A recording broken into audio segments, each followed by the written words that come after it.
Buenas tardes, noches a todos y todas. Vamos a dar comienzo al encuentro virtual de hoy a cargo del doctor Javier Brinquet. A lo largo de la clase podrán participar con micrófono y cámara a fin de que la clase sea más dinámica.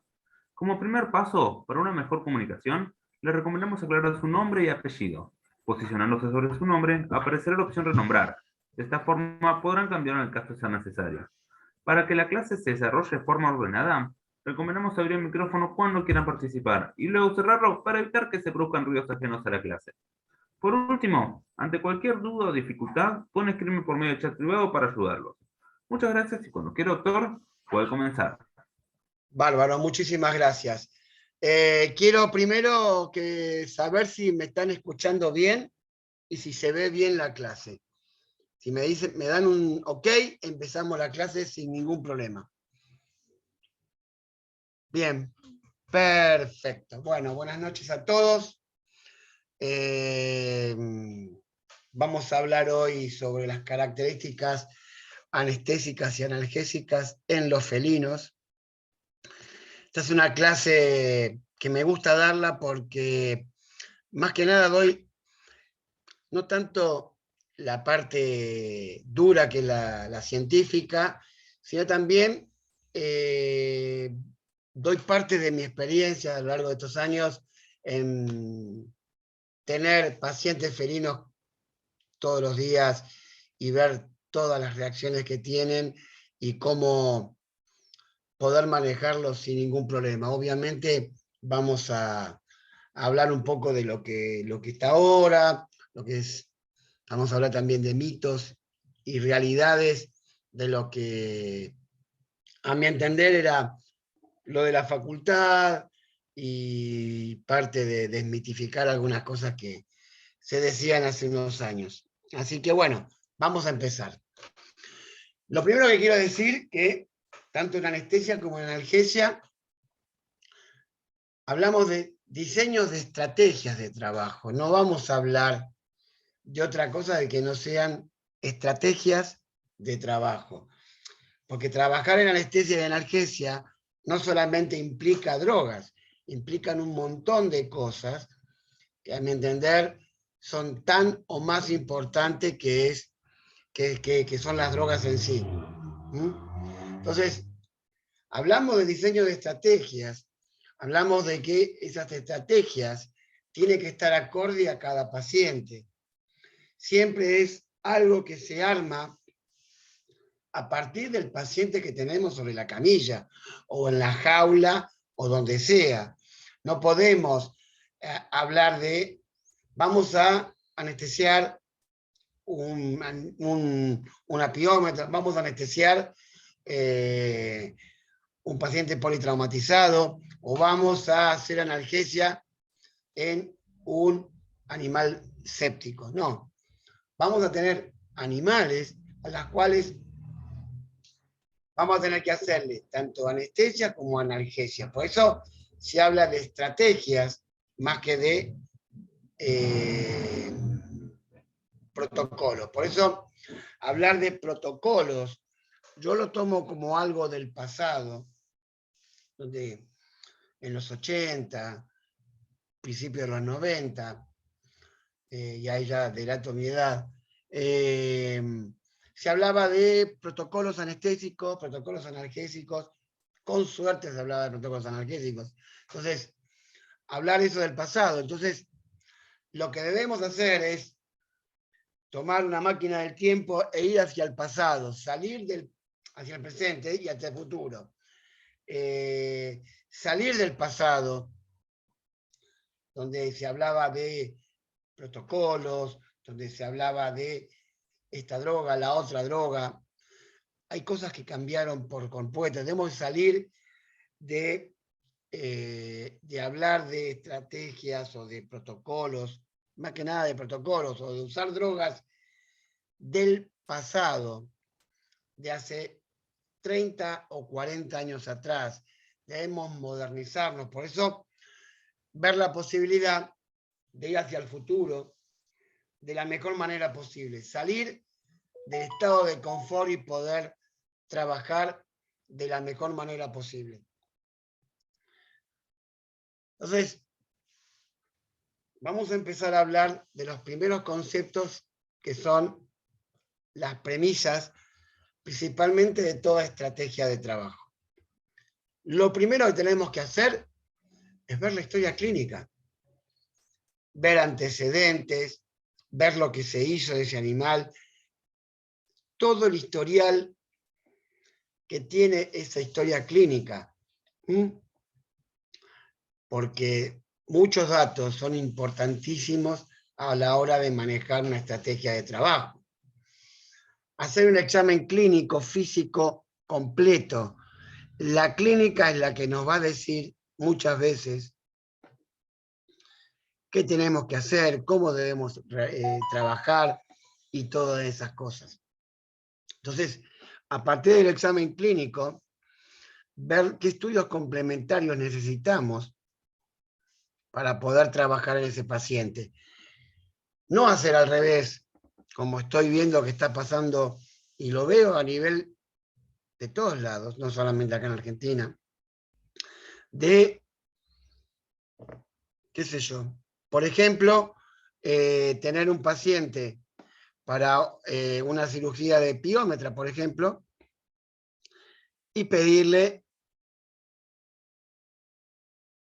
muchas cosas que no tienen nada que ver con esa piómetra. Nosotros tenemos un paciente que si no hacemos la historia clínica, o no sabemos hacer, o no hacemos un correcto examen clínico de ese paciente, no vamos a poder determinar qué es lo que necesita ese paciente o qué necesitamos nosotros en realidad como métodos complementarios para poder trabajar correctamente. Siempre el examen físico, o sea, la clínica va a superar al examen complementario. El examen complementario, sea imágenes, sea laboratorio, tiene que determinar o terminar de cerrar un cuadro clínico que nosotros vamos a tener que hacer. Esto nos va a dar mucho mayor margen de seguridad, tanto en el manejo anestésico como en el manejo analgésico, perdón. Vamos a poder determinar, si hacemos un examen clínico completo, muchas veces el animal podemos detectar que está deshidratado, si está con muchos vómitos, si está con diarrea, o si está séptico, poder estabilizarlo de la mejor manera posible para poder llevarlo mejor o más estable a quirófano. Esto es importante. Una vez que estabilizamos todo, poder optimizar los estudios complementarios, porque nosotros tenemos el paciente, le sacamos sangre, vemos cómo está. Muchas veces tenemos que hacerle transfusiones o fluidoterapia previas a trabajar. Entonces vamos a poder llevarlo al paciente de la mejor manera posible a quirófano.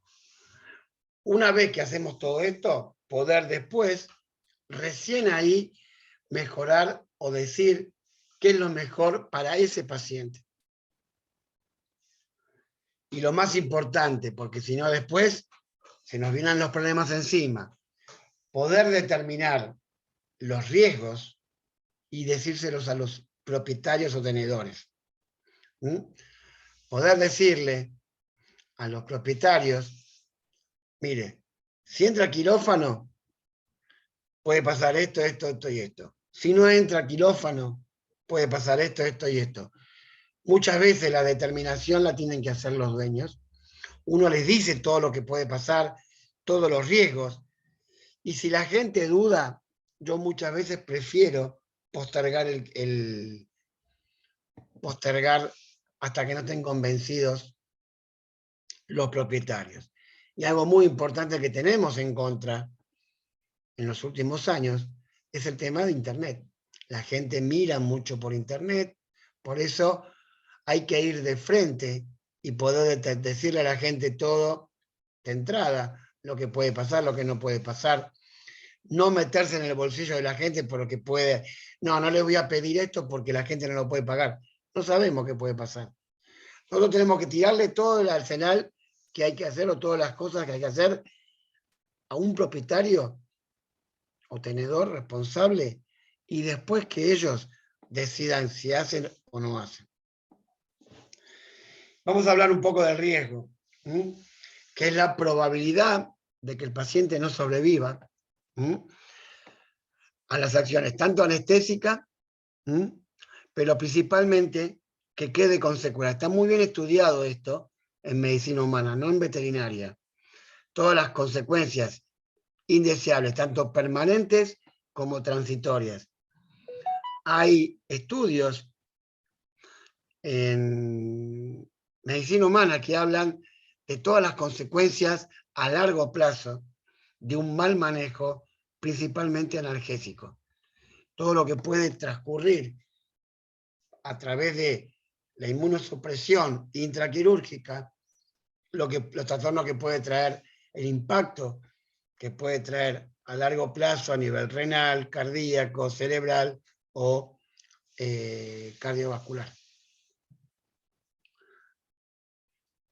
Esa probabilidad nos va a determinar mayor punto de complicaciones y además qué es lo que necesitamos a través de esa complicación que puede haber, qué monitoreo, qué cantidad de gente, qué equipamiento vamos a necesitar para poder trabajar sobre ese paciente. El riesgo anestésico está muy relacionado a la morbimortalidad anestésica, una de las tantas. Cuando hablamos de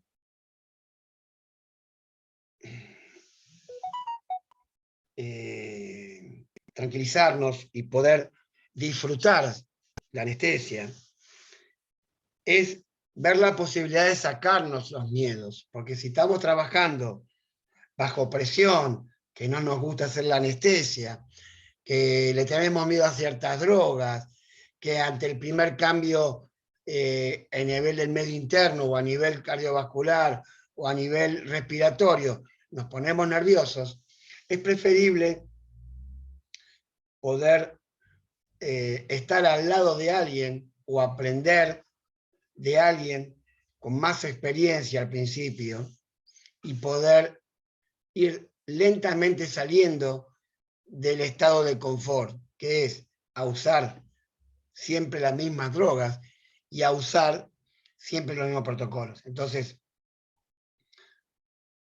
poder disfrutar la anestesia tampoco es relajarnos demasiado, pero sí no ponernos nerviosos y estar atentos, sí, pero no ponernos nerviosos.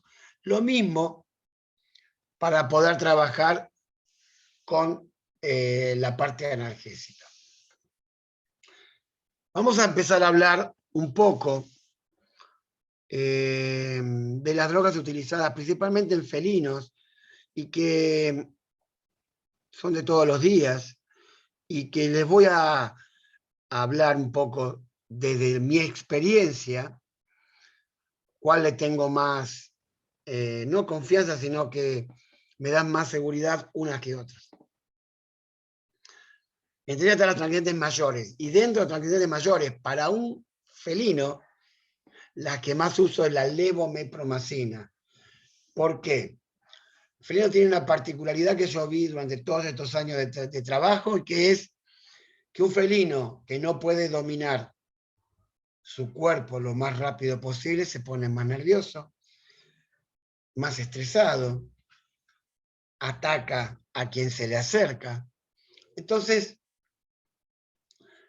hay diferentes drogas, tranquilizantes mayores, que no son el maleato de acepromacina, que nos dan la ventaja de que hacer de acción más corta y que también se pueden combinar, nos da un mejor margen de trabajo.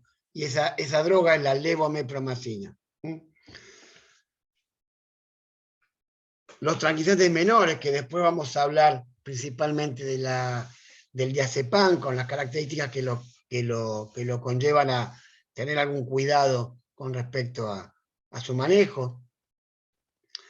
Los alfa-2 adrenérgicos, que son algo increíblemente bueno. Lo bueno que tienen los adrenérgicos, los alfa-2 adrenérgicos, aparte de tener varias posibilidades, la silacina, la dexmedetomidina, la medetomidina, la romifidina en su momento que se podía conseguir acá en Argentina, son drogas que tienen su efecto negativo, pero tienen un efecto muy positivo que es el del revertidor, que es de acción rápida y específica. El soletil, celasol, telasol, depende del país como se llame, es una muy buena alternativa para felinos. Los opioides, no, Victoria, la levomepromacina hay inyectable y hay oral. La oral es de veterinaria, la inyectable es de medicina humana. Acá en Argentina se consigue. No de todos los días, pero se consigue. Los opioides, no de nada, los opioides que se pueden conseguir, los AINES, uno de los tantos mitos que hay con respecto al uso en felinos, anestésicos locales, obviamente la droga madre y la ketamina, y el propofol. Dejo de lado el tiopental sódico, ya que el tiopental sódico lo teníamos, cuando lo usábamos antes del propofol, lo teníamos prohibido usar en felinos por su acción tóxica a nivel central, básicamente. Una premisa muy importante, y es un concepto más que interesante a tener en cuenta cuando hablamos de felinos, y que es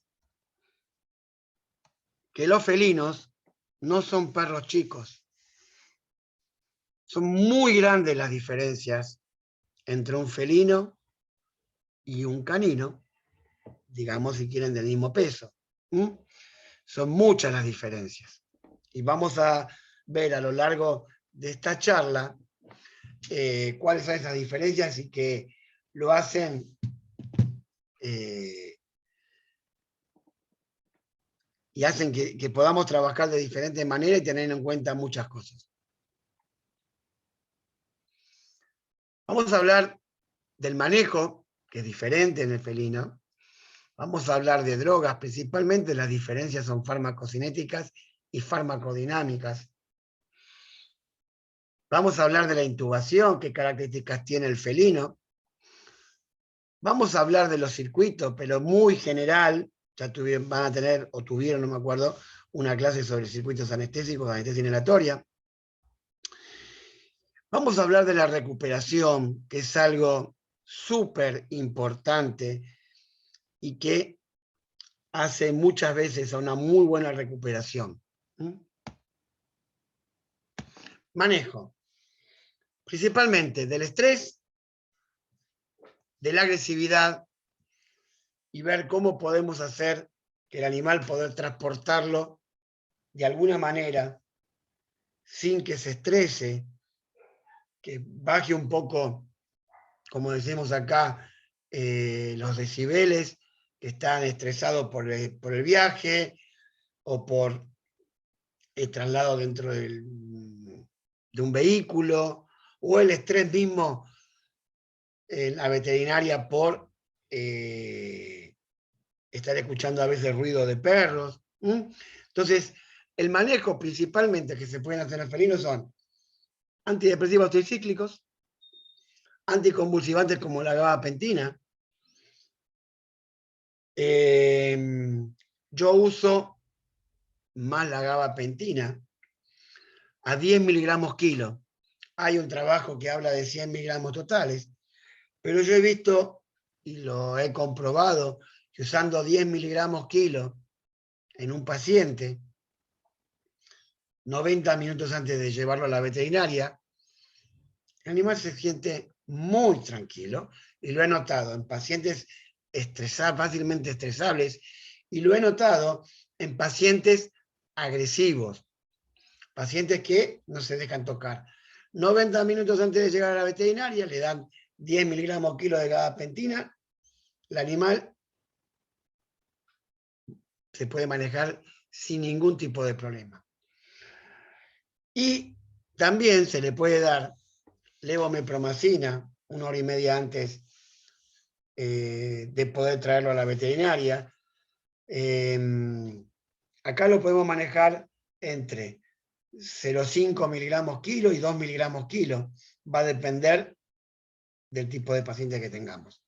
Pero dentro de ese rango, acuérdense que siempre las dosis son un rango, que no siempre se maneja de diferente manera. Y creo que por suerte, si no sería algo mecánico y no sería algo, a mi entender, algo lindo el tener que empezar a trabajar la cabeza para ver qué podemos hacer con un animal y con otro. Acá el principal diferencia, son todas las particularidades en el metabolismo de las drogas que se producen en el felino. Principalmente el metabolismo hepático y en su excreción renal.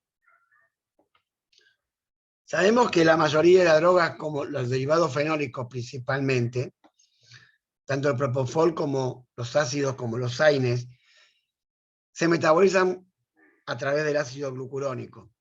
Y algo que caracteriza a los felinos es la baja glucuronización. Entonces, hay que tenerlo en cuenta. A ver, Catalina pregunta, ¿recomendaría CBD para el manejo del estrés durante la evaluación médica? No hay ningún tipo de problema, ¿sí? Si es de buena calidad y sabes el origen y tiene las proporciones correctas, no hay ningún tipo de problema. ¿Sí?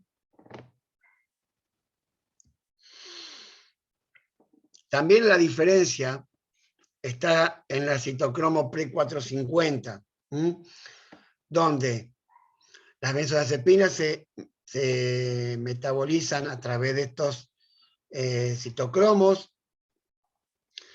también los barbitúricos, pero como los barbitúricos ya por suerte se dejaron de usar, pero sí el fenobarbital. Y la otra diferencia principal es la excreción. Tanto, bueno, el tiopental en su momento se usaba y se eliminaba a través del pH, a través de la riñón, pero yo creo que lo más importante era que era bastante tóxico por la acumulación que producía.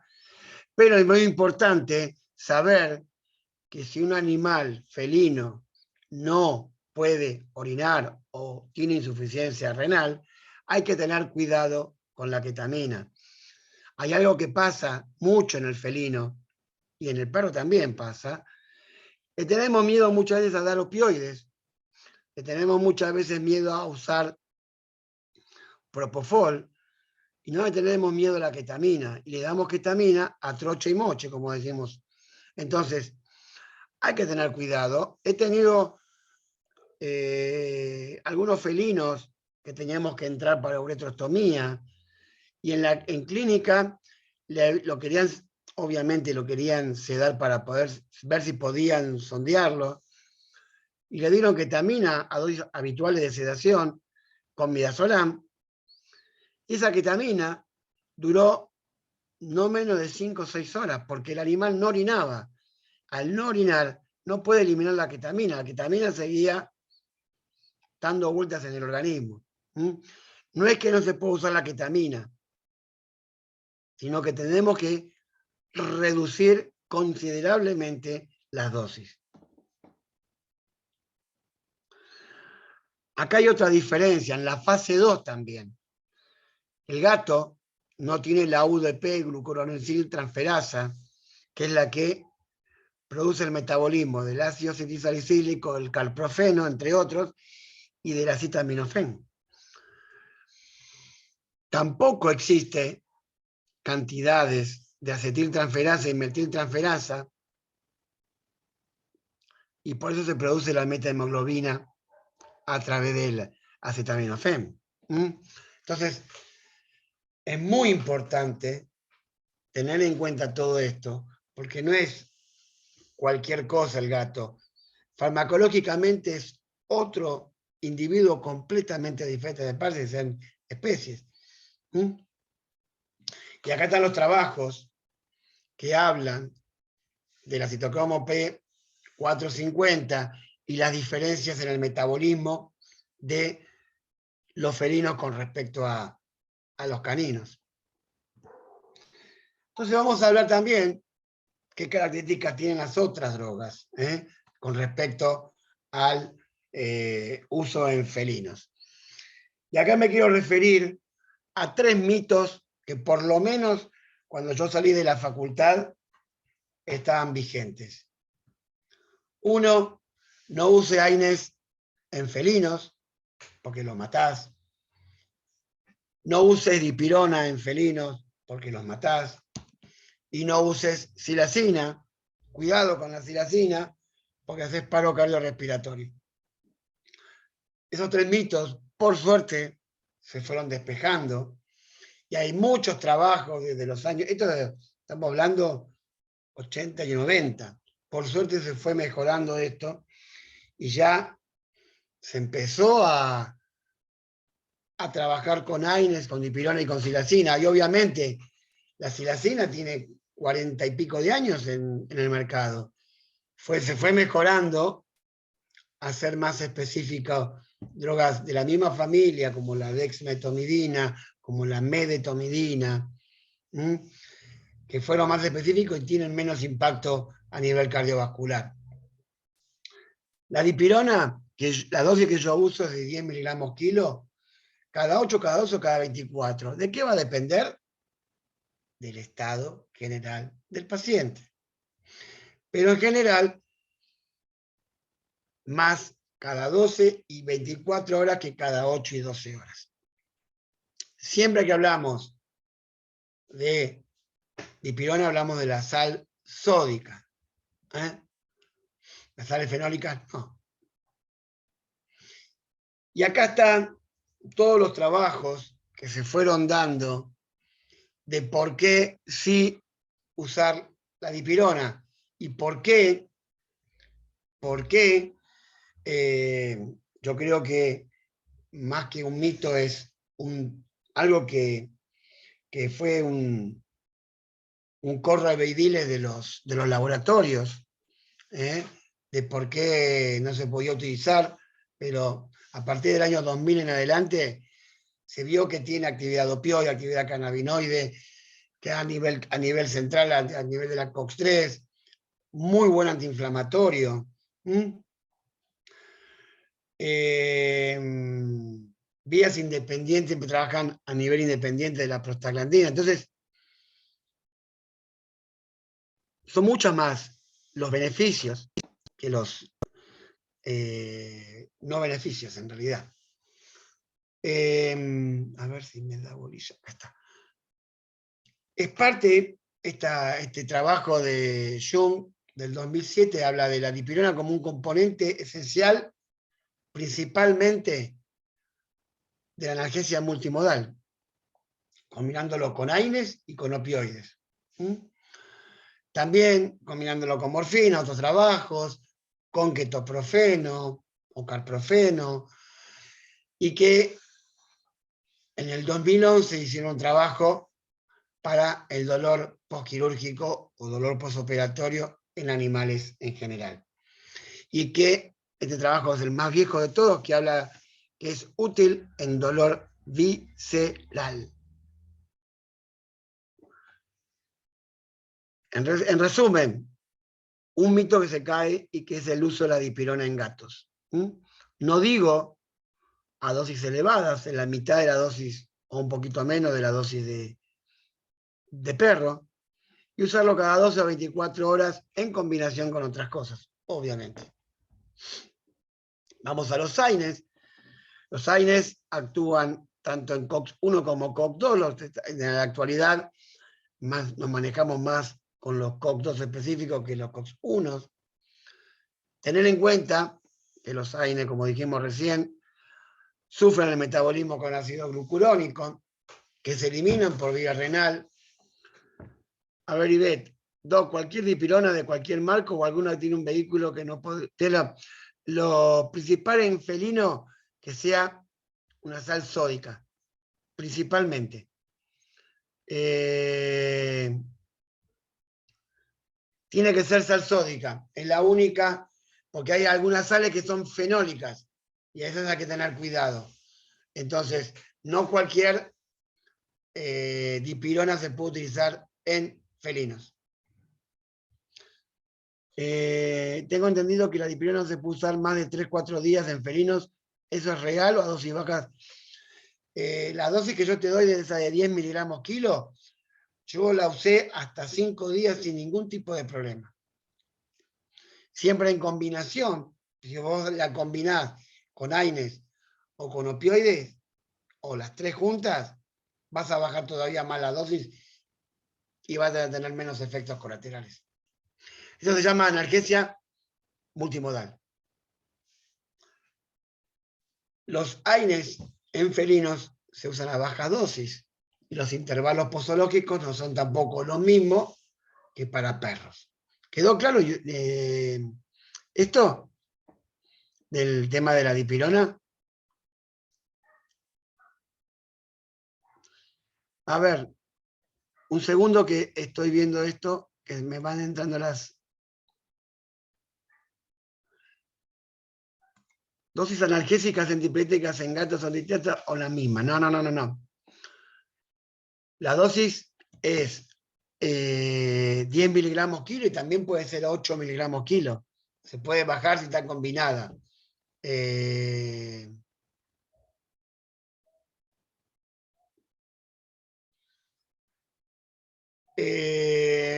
La dipirona, que es en el gato, las sales que no son sódicas no utilizaría.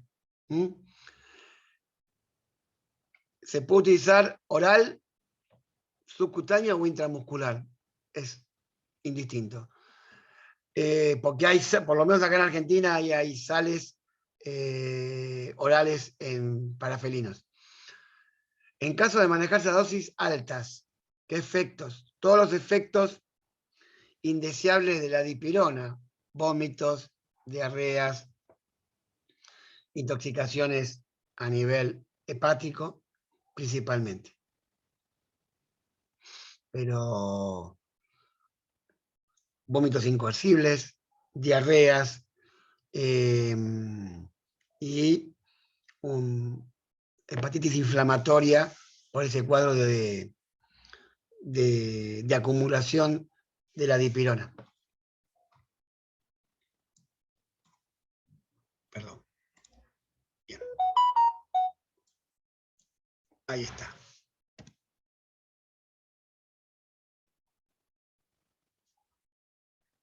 Un segundo que se me fue el coso y después no lo veo. Ahí está. Bien. Para poder usar las mismas premisas que para un perro, tiene que estar normotenso, hidratado, en la posibilidad de no tener una cardiopatía grave y poder utilizarlos de la mejor manera posible. Un animal no bien hidratado, normotenso, no utilizaría AINES.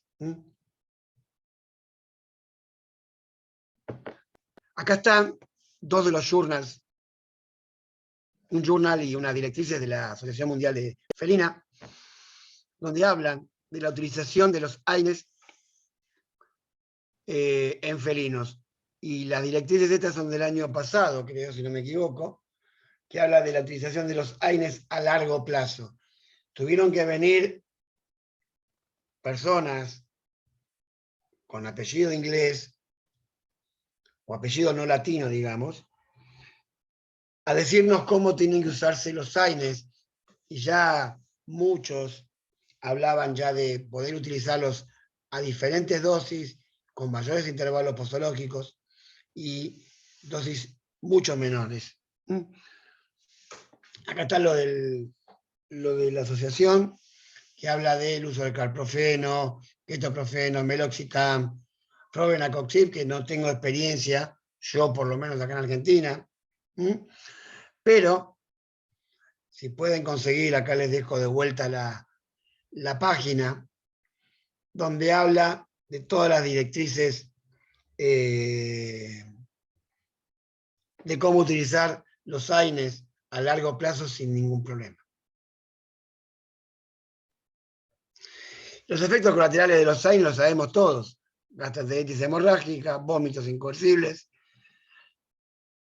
bloqueo de la agregación plaquetaria, principalmente todo esto cuando hablamos de los AINES que tienen acción COX-1. Fíjense que son todas por inhibición del moco gástrico, por inhibición de la agregación plaquetaria, por inhibición del flujo plasmático renal y reacciones de hipersensibilidad. Con los AINES ultramodernos, esto pasa a largo plazo, a muy largo plazo, con dosis siempre las mismas, no bajando las dosis. Si bajan la dosis con un COX-2 específico, costaría mucho empezar a producir todo esto. Para no producir problemas en los felinos principalmente, hay que hacer una evaluación correcta. Evaluar no solamente al paciente, sino evaluar qué AINE es el específico para la patología o para el cuadro que tiene ese animal. Pesar al animal correctamente. Eso es importantísimo. ¿Por qué? Equivocarse en medio kilo o en 1 kilo en un gato, posiblemente se equivoque en un 50% de la dosis. No es lo mismo equivocarse en un perro de 50, 60 kilos que equivocarse en un gato de 4 kilos o en un gato de 2 kilos. Es importantísimo.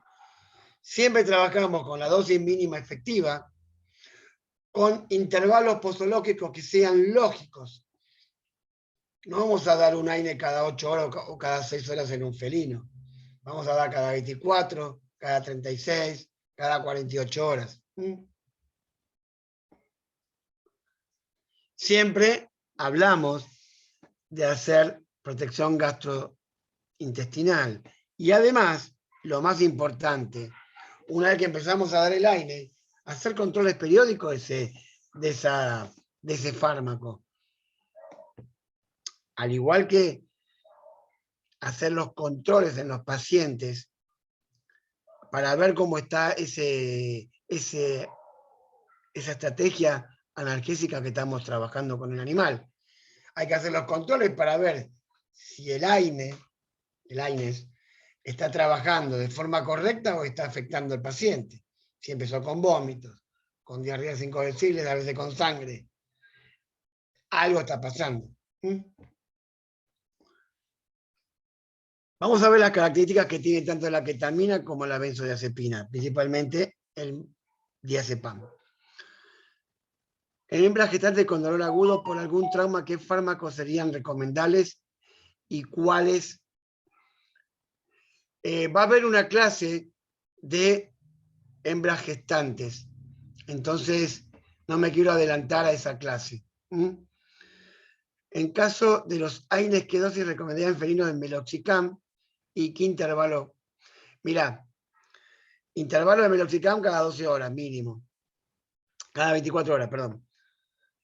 Y yo uso, hay un trabajo que es del doctor Duncan Lascelles, que habla, tiene muchos años de trabajo, que habla de usar AINES del meloxicam principalmente a largo plazo, la cual hace 10 días a 0,1 miligramo kilo. Luego 10 a 15 días a 0,05. Luego de 10 a 15 días, nuevamente a la mitad. Y así lo pueden mantener obviamente con controles de bioquímica y el tiempo que sea necesario para lo que tiene ese paciente. En caso de, por eso digo, lo de hembras gestantes, va a haber una clase de hembras gestantes y entonces no me quiero adelantar con la clase. La ketamina. tenemos que tener cuidado, como dije antes, con el metabolismo.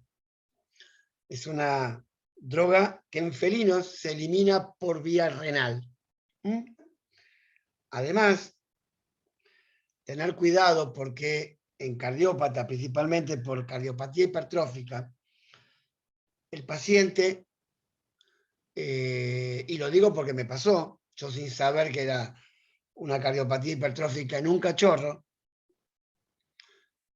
dimos ketamina diazepam para tranquilizarlo, el paciente estaba lo más bien, cuando fuimos a intubarlo después de dar el propofol, el animal se fue azul, parada cardiorrespiratoria, y al producirse ese tipo de hipoxia que se produce por la cardiopatía, tuvo hasta ceguera transitoria, por suerte. En cambio, también tener cuidado en el flut, porque si el animal no está desobstruido, es un animal que, como dije antes, la ketamina sigue dando vuelta y vuelta y vuelta y vuelta, hasta que no empiece a eliminar orina por vía natural o por algún tipo de maniobra que podemos hacer, una talla vesical, por ejemplo, no se va a eliminar. Siempre tener esa premisa y ese cuidado. No quiero decir que no se puso la ketamina en flut, estoy hablando, ¿no? Sino tener dosis menores a las habituales. Las benzodiazepinas, principalmente el diazepam, perdón, tienen propilenglicol, que es cardiotóxico. Cuando lo damos por vía endovenosa, que es la manera de dar el diazepam, tener cuidado porque podemos producir una parada cardiorrespiratoria por el mismo propilenglicol. No se puede dar el diazepam por otra vía. Opioides. Muchas veces, y está descrito en la bibliografía, la excitación por el uso de opioides por vía endovenosa principalmente. Yo no he visto excitación por los opioides habituales, siendo que uso muchísimo opioide, habitualmente por vía endovenosa. Para evitar excitación no es darle un bolo rápido. Los bolos de opioides y de cualquier droga en general, lo damos, lo tenemos que tomar entre 1 minuto y 3 minutos para poder dar la droga, para evitar esa afluencia rápida al torrente sanguíneo. Ahora, si por vía endovenosa damos, si consideramos al tramadol un opioide, que en realidad lo es, pero como tiene otro efecto, la IASP está tratando de no considerarlo un opioide, sino un antihiperalgésico. Esta droga sí produce una excitación en el postquirúrgico inmediato, yo lo he visto mucho, pero es por el efecto serotoninérgico principalmente, hipersalivación, midriasis y excitación importante. No doy el tramadol por vía endovenosa. Hay algunos opioides, como por ejemplo la morfina por vía endovenosa y la meperidina por vía endovenosa, liberan histamina. Tener cuidado, que me ha pasado principalmente con perros, de confundirme la jeringa por no rotularla, pensando de que era fentanilo, di meperidina por vía endovenosa, perro que estaba estable, y se empezó a poner fosforescente literalmente la mucosa. No, obviamente que no, un antihistamínico y se acabó, pero el mal rato no se lo recomiendo a nadie. Después, uso morfina sin ningún tipo de problema, salvo la vía endovenosa, uso mucho por vía epidural para el postquirúrgico, uso meperidina intramuscular en felino para la triaditis y mucho. fentanilo en forma habitual, igual que el remifentanilo en los intraquirúrgicos y a veces en los postquirúrgicos, o goteos de fentanilo con ketamina en internaciones. Siempre, y lo que venimos diciendo, tener las mismas consideraciones que en caninos, principalmente que se pueden mezclar con otras drogas, que se pueden utilizar la morfina por otra vía, la meperidina siempre por vía intramuscular o subcutánea, conjuntamente con otra cosa para poder, es el mejor analgésico para la triaditis y además para problema de vejiga, porque actúan como anticolinérgico también. El fentanilo está considerado el mejor opioide para pacientes con insuficiencia renal. Vamos a hablar un poco del tiletamina azazepam, que es el soletil, telazol, cerazol, como quieran llamarlo, depende del país, que es una mezcla de tiletamina y solazepam. Uno a priori podría decir que es como una ketamina y un diazepam, pero no lo son. Es un símil, pero no es lo mismo. Vienen en forma liofilizada. Se le pone un vial a algunos que vienen para 10 mililitros, otros para 5 mililitros. Yo que conozco de 5 mililitros. Se puede mezclar con solución, reconstituir con solución fisiológica, con ketamina y con silacina. Obviamente que cuanto, digamos, de lo que dice solución fisiológica a silacina, vamos aumentando la potencia y cada vez tenemos que darle menos. Esto está auspiciado, por decirlo así. Yo en su momento lo saqué de cuando el telazol lo hacía Fordoche, entonces tenía tablas para poder utilizarlo, pero en general yo lo utilizo ahora con solución fisiológica o con ketamina. La característica del gato, específicamente para el tiletamina solazepam, metaboliza mucho más rápido la tiletamina, muchísimo más rápido. Y ustedes van a ver un animal bien relajado, porque el efecto del solazepam es mucho más duradero. Y eso es lo bueno que tiene. En cambio, en el canino es al revés.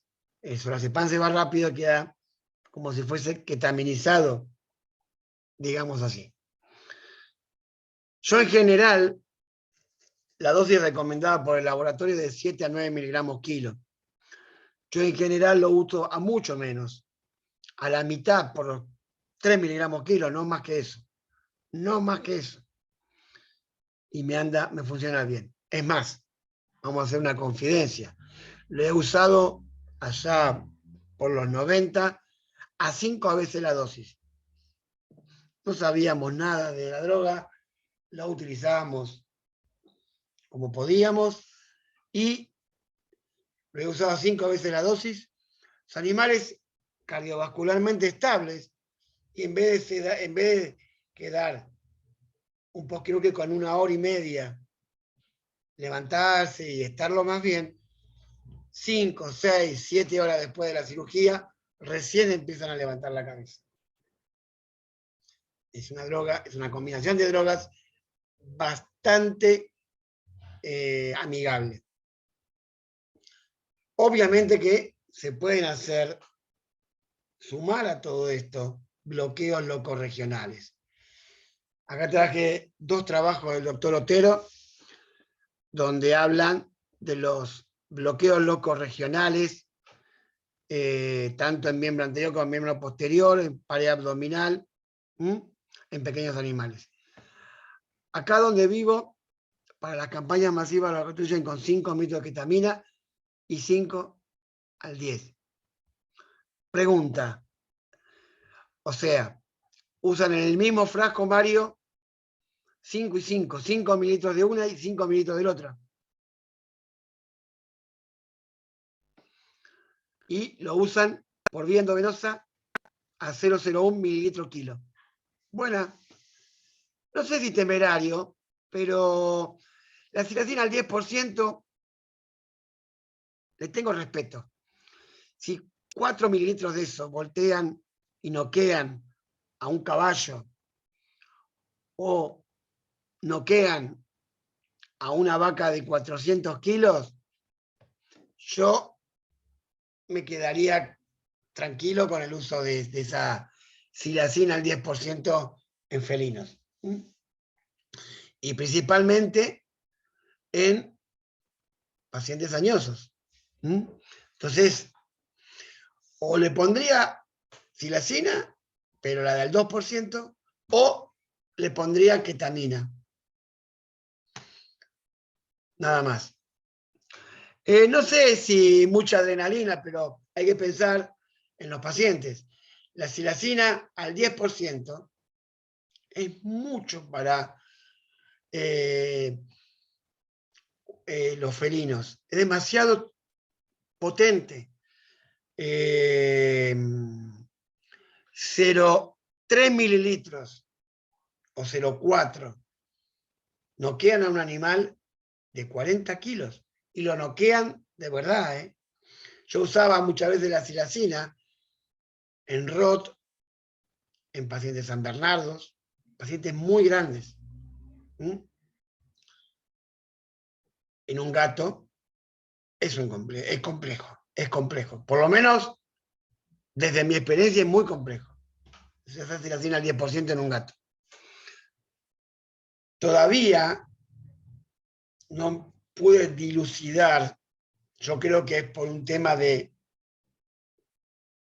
competencia, principalmente de receptores, que deben llegar más rápido. ¿Por qué no es el mismo efecto si le damos la misma dosis, silacina de 10 y silacina de 2? Yo creo que satura más rápido a los receptores. Eso que es mi entender, lo poco que sé de farmacología. Porque no puede ser, no es el mismo efecto ni la misma potencia. Por más que le demos mismo volumen, misma dosis, digo, perdón. Volviendo a esto. Ahí tienen los códigos QR donde pueden sacar, ahí están los papers de los bloqueos regionales que se pueden sumar, lo que hacen los bloqueos regionales en felinos, en los cuales se puede utilizar tanto la lidocaína como la bupivacaína, pero utilizamos más la bupivacaína por el tiempo que hace su efecto. Sumamos los bloqueos, vamos a reducir la dosis de mantenimiento de la CAM y la acción de la droga. Podemos tener, por ejemplo, un animal solamente con propofol, por ejemplo, para una uretrostomía, y tenemos un muy buen bloqueo de la parte posterior donde van a anestesiar, donde van a hacer la cirugía, sin ningún tipo de problema. Una neuroleptonalgesia y un buen bloqueo ayuda muchísimo. No solamente a reducir la dosis, sino también a la recuperación del animal. Otra característica que tienen los felinos es el tema de la intubación. Tienen una vía aérea muy sensible, muy reactiva, lo cual, por más que esté con los signos clínicos para poder ser intubado, debemos topicar los cartílagos aritenoides con lidocaína al 2%, en spray, pero no la que viene preparada, sino que la podemos preparar nosotros, o directamente tomar de la lidocaína que usamos para el bloqueo, 0,2, 0,3 mililitros, e instilarlos sobre los cartílagos aritenoides. Yo en general uso tubo con mandril, me da más firmeza al tubo y puedo entrar sin ningún problema. Lo más importante para poder intubar es, como está en la foto, abrir la boca, bajar bien la lengua y ver los cartílagos aritenoides. No luchar y ver bien, porque si no estamos haciendo una macana. La maniobra tiene que ser suave y rápida. Suave, ¿por qué? Porque la vía aérea es muy lábil y es muy fácil de romper una tráquea. Me pasó, levanto la mano, soy el primero. El gato al otro día parecía un mono aullador. Se cerró, se selló la ruptura y el animal no pasó nada, pero tuvo una lesión iatrogénica. También podemos hacer esto. Cuando no se puede intubar por una fractura o porque tiene un tumor o lo que sea, poder ponerle un dispositivo supraglótico, sí, que son estos que están acá específicamente para gatos. Lo que hace es esta valva que tiene Violeta delante, tapa la entrada de la tráquea y directamente se sella por esta válvula que tiene acá, y todo el oxígeno o el isoflorano o el ceborane que puede entrar ahí, va directamente a la vía aérea. Y acá me quiero detener 2 segundos para hablar, principalmente cuando se hace limpieza de dientes o cirugía de boca. Tener cuidado con las aperturas excesivas y a largo plazo de la boca. Hay trabajos, y ya hay muchos trabajos. Hay un trabajo que yo no puedo encontrar que habla de 44 casos de ceguera en pacientes felinos por la apertura excesiva de la boca. Y todo pasa por esto. La compresión de la arteria maxilar que tiene una rama creo que de conexión con la cerebral media, que es la que lleva el oxígeno hacia el cerebro, y esa hipoxia puede llegar a producir ceguera, a veces transitoria, pero a veces una ceguera permanente. Tener cuidado. Es preferible cuando están trabajando ponerlo en decúbito dorsal, el lateral digo, e ir abriendo y trabajando de otra manera. Esto es lo que ya lo vieron cuando vieron anestesia inhalatoria, el tema de los circuitos, característico para los felinos. Son circuitos lineales, circuitos que tienen alto flujo de gas fresco. Todo lo que va a entrar en la nueva ventilación tiene que desplazar a lo que ya había entrado, con lo cual nos aseguramos un flujo de gas fresco de 2 litros por minuto, nos aseguramos que ese paciente, todo lo que entra, sale en la próxima ventilación. ¿Por qué usamos este tipo de circuitos? Porque las válvulas generan resistencia. Un circuito circular tiene válvulas, genera resistencia al pasaje de aire. El caníster, otra causa de generación de resistencia. Les cuesta muchísimo a un paciente felino poder superar la resistencia de las válvulas y la resistencia del caníster. Por eso los circuitos son lineales. Además, estos circuitos suman dos inconvenientes. Suman gas fresco frío y suman sequedad de la vía aérea. Entonces, también hay que tener cuidado con todo esto. Y el tema de la temperatura es un tema clave y fundamental en el tema del manejo de los pacientes felinos. No solamente de los pacientes cachorros, sino también de los adultos y los seniles. Hay pérdida importante durante la anestesia, no solamente por el ambiente, sino también por muchas veces las drogas que bloquean el centro termorregulador. Entonces, tener en cuenta todo esto. Hay trabajos que hablan de un precalentado de pacientes para subir la temperatura 1 o 2 grados y cuando llega al fin de la anestesia está estabilizado. Nosotros los monitores los ponemos generalmente el oxímetro, principalmente en la boca, en la lengua.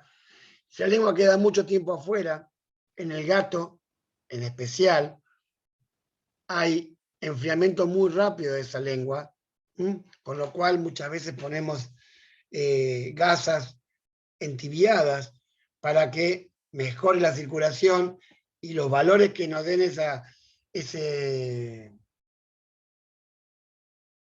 monitoreo sean fieles a lo que está pasando.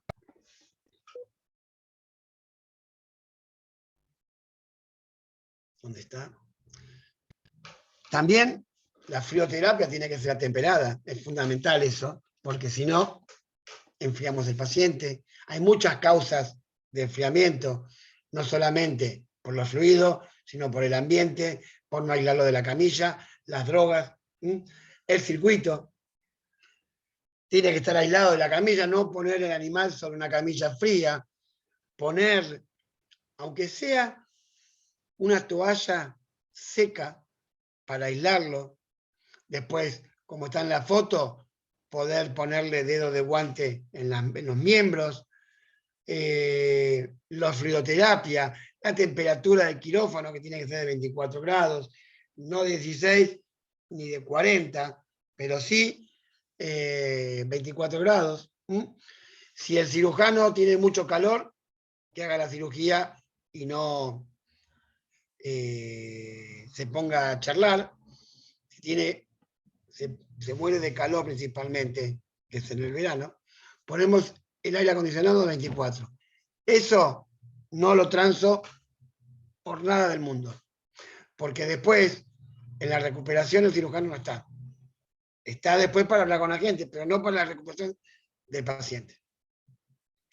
Miren lo que produce la hipotermia. Triplica el riesgo de morbilidad y de mortalidad en cardiópatas. Triplica las infecciones, porque la baja temperatura no deja que lleguen bien los fibroblastos. Aumenta el tiempo de hospitalización porque el tiempo del animal va a estar mucho más tiempo en la recuperación.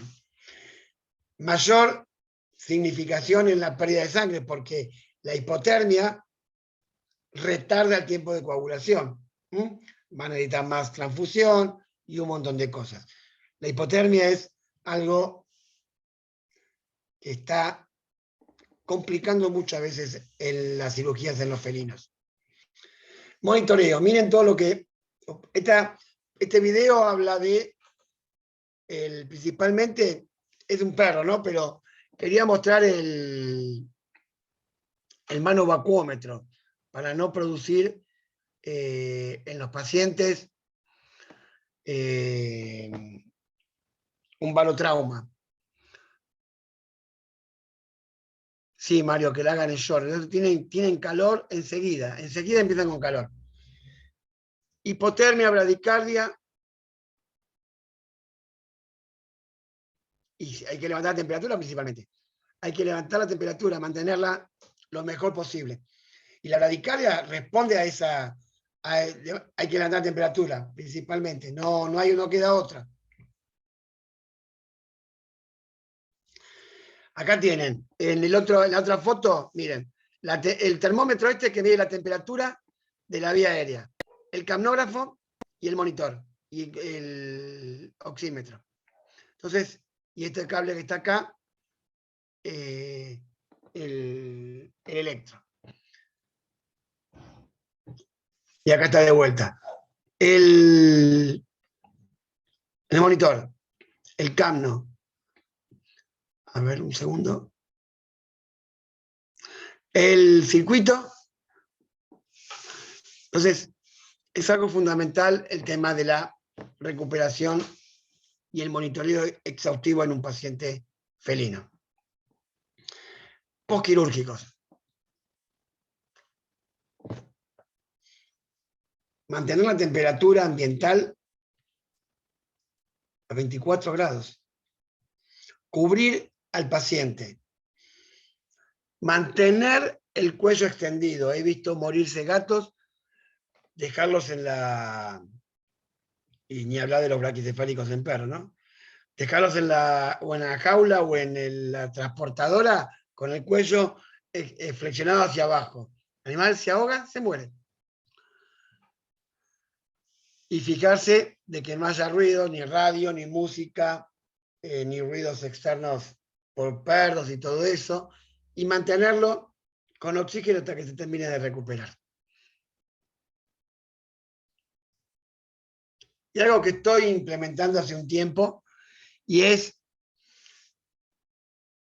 como el animal viene con el ayuno, los felinos y los perros de raza chica principalmente, se produce una hipoglucemia a veces importante. Medir la glucemia, esa hipoglucemia también lleva a aumento de tiempo de recuperación. Entonces, tener a mano el Accu-Chek y ver la posibilidad de darle glucosa o una solución glucosada en el posquirúrgico inmediato. En cuanto al dolor, sabemos que la analgesia no es toda similar. Podemos tener 3 pacientes del mismo tamaño y todo, y tenemos que adaptar a cada paciente en forma individual. No hay recetas, y eso rige tanto para anestesia como para analgesia. ¿Qué signos clínicos muchas veces tenemos en los felinos? Vamos a hablar de los signos generales. Decaimiento general, anorexia, muchas veces total, el animal no come, pelo hirsuto, está agresivo. Ya te contesto, Mario. Estado general malo, a veces todo el pelo apelmazado. Hay cambios de hábitos, cambios de estilo de vida, el animal hace cosas que no hacía antes o dejó de hacer cosas que hacía habitualmente. En el caso otra vez, glucosa con la benzodiazepina, decís vos. Obviamente que vamos a dar glucosa, va a depender del paciente qué tipo de paciente que sea. No, yo no tuve ningún problema con benzodiazepinas y con glucosa. Obviamente que si es un perro, un animal diabético, no lo vamos a hacer un desbarajuste, pero siempre no tuve ningún problema. También puede ser que uso pocas benzodiazepinas yo, Las pocas veces que lo usé nunca tuve problema. Obviamente que tenemos los métodos complementarios para poder... la glucosa potencia la benzodiazepina, nunca lo había escuchado. Nunca, yo por lo menos nunca lo escuché. Los métodos complementarios para el tema del dolor, imágenes principalmente y laboratorio, siempre acorde al paciente. Pero el diagnóstico principal de el dolor es clínico. La clínica es soberana. Tenemos varias escalas para poder evaluar el dolor y cuantificarlo. La escala de la Universidad de Colorado, la de Botucatu, la escala simple, la visual análoga, la de Glasgow, y la Gremier Scale, que es la que ahora está de moda principalmente, donde evaluamos ángulo de la oreja, o cómo está la posición de la oreja, la apertura de los párpados, el tipo, cómo está la pupila, cómo está contraída los labios y la forma que tienen los bigotes. Acá tienen de izquierda a derecha, el no dolor, el dolor suave y el dolor moderado en un paciente. Cómo va cambiando la posición de la oreja, el cierre del ojo, el bigote, cómo se va haciendo hacia arriba, por contractura de los labios y el cierre de los ojos. hay una aplicación para la Scale Grimace que es muy interesante. Acá tienen de la ISFM, que es la asociación que fue el año pasado del Congreso, donde habla de 3 momentos de un mismo animal. Un animal que va a entrar a extracción dental, en el medio con dolor, ven cómo se cierra los ojos, las orejas están más separadas, y después de dar el analgésico, cómo va recuperando. En general, Guillermo, la glucosa es importantísima para el metabolismo, obviamente. Dependiendo cómo esté la glucosa, hacemos la medición, y si tenemos muy baja la glucosa, menos de 100, estamos hablando de que tenemos que recuperar ese animal. Para ir terminando y empezar a no discutir, pero sí a hablar de las preguntas, ¿no? Sabemos que en gatos tenemos gran versatilidad, muchas drogas para poder utilizar. En general, tenemos que usar drogas de poco o nulo efecto acumulativo, que debemos ventilarlo en forma ordenada, y tenemos un manovacuómetro mejor, porque no estamos haciendo sobrepresión sobre esa vía aérea, que es muy delicada en el gato. Tratamos de usar drogas de acción corta o ultra corta. Eso va a hacer que recuperemos el animal de forma correcta, rápida, con poco o nulo impacto a nivel orgánico, que debemos monitorear, no relajarnos nunca en el monitoreo. Cuanto más nos relajamos, creo que es peor, porque nos confiamos demasiado y los accidentes pasan cuanto más nos confiamos. Que debemos adecuar las drogas que vamos a utilizar, tanto anestesia como analgesia, además de usarlo en forma multimodal, a cada paciente en forma individual. Así que bueno, esto es lo que yo quería aportar, no sé si a la confusión general o a qué, pero eso es lo que yo quería dejarles para, más que nada, de mi experiencia con respecto al uso de drogas en felinos. Así que bueno, quedo a su disposición para preguntas. A ver, Jessica, no entendí bien cómo hace la dilución para la mezcla Soletil con Sila y con solución fisiológica. En general se pone con silacina, yo uso con silacina, la usé con silacina al 2%, 5 mililitros. Porque la que yo consigo, el Soletil que yo consigo, viene para 5 ml. Entonces, o hago 5 mililitros de silacina, o hago 5 mililitros de solución fisiológica, o 5 mililitros de ketamina. Ketamina, 5, de 50 miligramos por mililitro.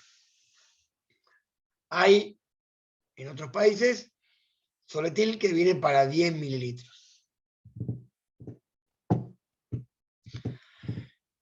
¿Cómo la dosifico? En general, son de 2 a 3 miligramos kilo. Yo me tomé una forma de hacerlo, que es utilizar de 0,1 a 0,2 mililitros totales para un gato de 2 kilos, más o menos. Obviamente que cuanto más tiempo pasa de la reconstitución, del reconstituido ese Soletil, va perdiendo potencia. Siempre guardado en la heladera.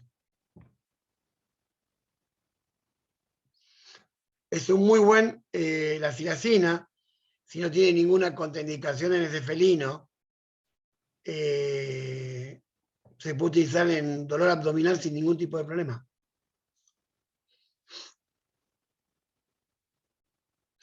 En general, el propofol, no hay un trabajo, porque a nadie se lo van a probar, si lo ponen en los objetivos, el de probar la intoxicación con el propofol, a largo plazo, es un derivado fenólico.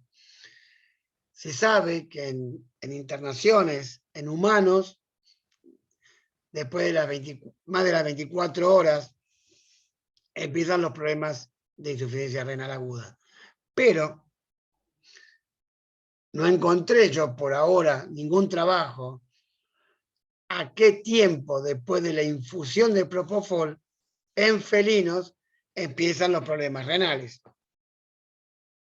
Sí que existe mucho más riesgo. Sí que existe. Pero en general, uno el propofol lo utiliza en cirugías 2 horas, 3 horas, no más que eso. Es muy raro utilizar en una internación un propofol para contener a un paciente, es muy raro. La cepromacina usa con ketamina en gatos, no uso la cepromacina en gatos. No la utilizo, prefiero la levomepromacina, acción más corta, menor impacto cardiovascular, menor impacto en la recuperación. No tiene tanto el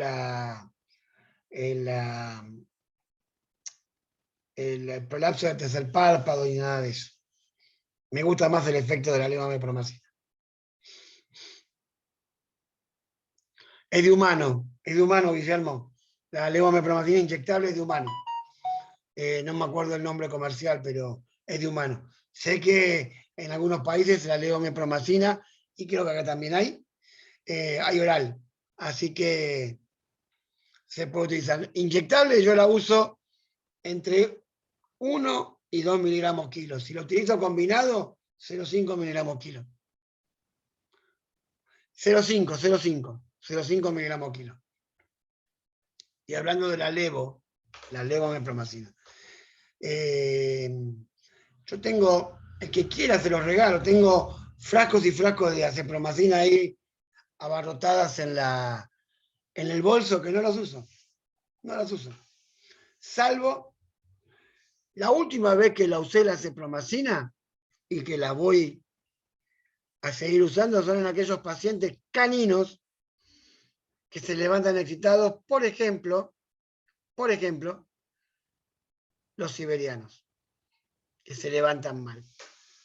En los únicos pacientes que se los hago. Y la otra manera de utilizar la cepromacina es hacerlo combinándolo con nalbuphina o con butorfanol para hacer una oxigenoterapia en un braquicefálico, por ejemplo. Después no la uso la cepromacina para nada. ¿Alguna otra pregunta?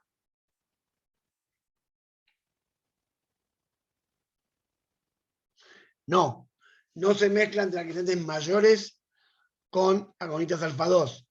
Se potencian la acción hipotensora principalmente. Sí puede utilizar alfa-2 con las otras drogas o tranquilizantes mayores con las otras drogas, pero nunca combinar.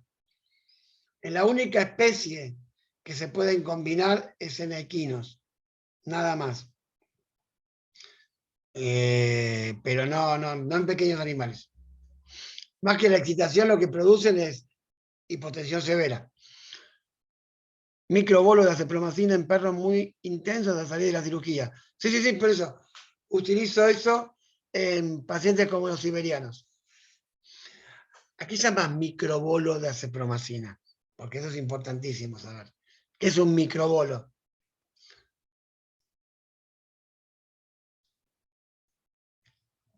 No, yo no mezclo, no combino, por más que se complique el transquirúrgico, no combino. Si uso acepromacina, no utilizo silacina, y si utilizo silacina, no uso acepromacina.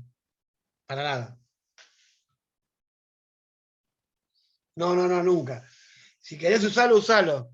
Te vas a llevar el susto de tu vida. Te va a poner como una hoja de papel.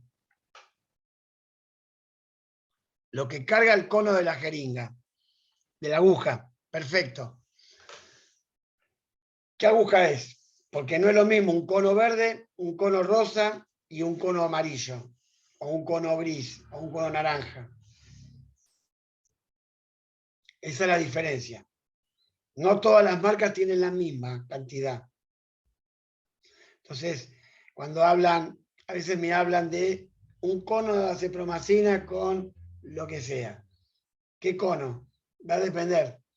¿Por qué no utilizamos las drogas con miligramos kilo? Vamos a andar mucho mejor. Mucho más fácil. Mucho más fácil. Después si lo quieren diluir sin ningún problema. Por eso digo, depende la jeringa, la aguja digo, perdón. Los conos son diferentes. Y otra de las cosas que tenemos que sacarnos de la cabeza es eso del cono de acepromacina con otra cosa.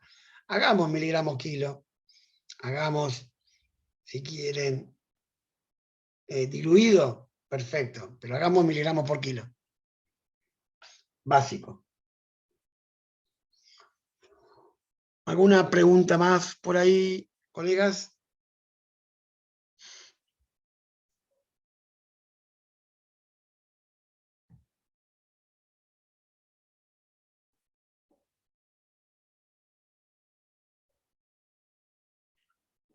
Por nada. Sí, hay que sacarse entre mitos y cosas que se van pasando de generación en generación, ver la posibilidad de sacar cosas de la cabeza porque se fueron pasando de un momento al otro, de un lugar a otro, y todo empezó a desfigurarse un poco. Pero el tema de los conos, a veces no es lo mismo un cono de papa que un cono de helado. Entonces, es exactamente lo mismo, no es lo mismo una marca que otra, lo hacen diferentes para que le compres a uno y al otro. Entonces, tratemos de hacer miligramos por kilo y después si quieren sumarle un poco de volumen, no hay ningún problema para darle más volumen y poder inyectarlo.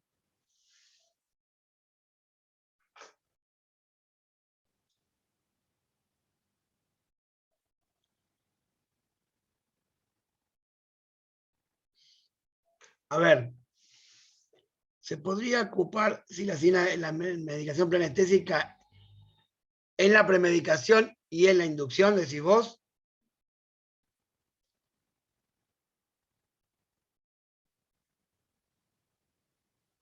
¿Esa es la pregunta?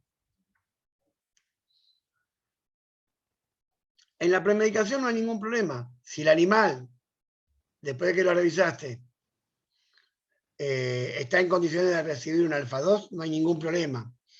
Lo que sí no se puede, la principal característica de la silacina es tener efecto techo. Tiene un efecto, supónganse, a 0,5 miligramos. No le vamos a subir la potencia porque si le repetimos. Lo que subimos, si le queremos repetir la dosis, subimos los efectos tóxicos y colaterales que tienen la silacina y los congéneres. Entonces, o en la premedicación o en infusión, pero no los dos, porque sumamos toxicidad y efectos colaterales.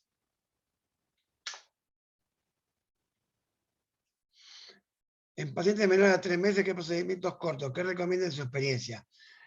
Principalmente en pacientes muy chicos, lo que de edad, ¿no? No bajar, cualquier droga que no baje la frecuencia cardíaca, porque de eso va a depender la presión arterial.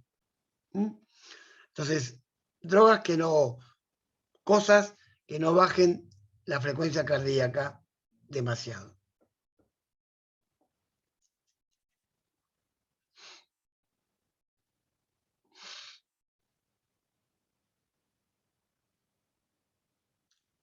¿Alguna consulta más? ¿Alguna pregunta más?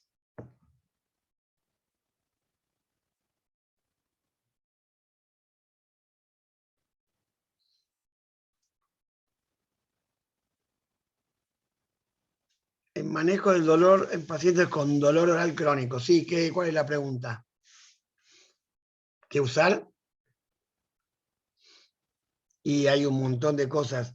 Va a depender del estado general del paciente, porque estos gatos con lo que a veces llamamos la podredumbre de la boca, hay que ver cómo está el estado general, si no tiene insuficiencia cardíaca, insuficiencia renal, pero en general, con AINES y con coanalgésicos anda muy bien. Gabapentinoides, amantadina, yo creo que con eso, y obviamente siempre evaluando función renal y función hepática.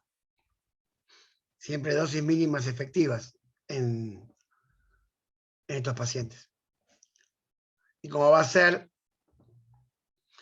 y como siempre va a ser a largo plazo, van a empezar con lo mínimo y van a empezar a subir la escalera analgésica de la OMS. Empezamos de lo mínimo y vamos a ir subiendo, agregándole cosas.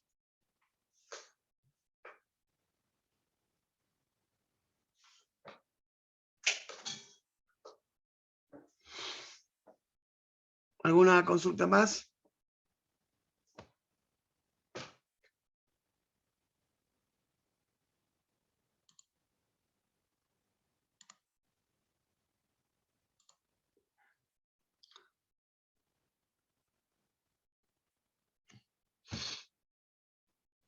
Ay, saqué el chat.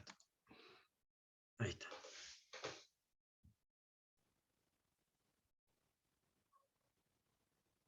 Buenas noches.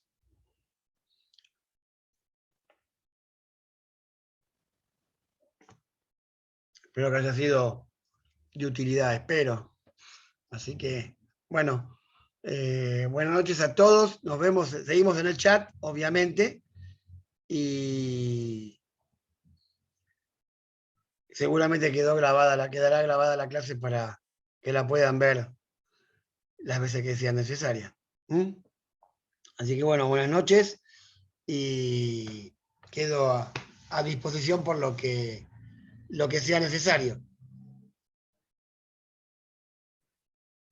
Bueno, muchas gracias, doctor, por la participación en el encuentro virtual de hoy. Les recuerdo a todos que a partir de mañana podrán encontrar el link de grabación en el campus y que cualquier duda o consulta pueden hacerlo vía foro. Muchas gracias, doctor, y muy buenas noches a todos. Buenas noches a todos.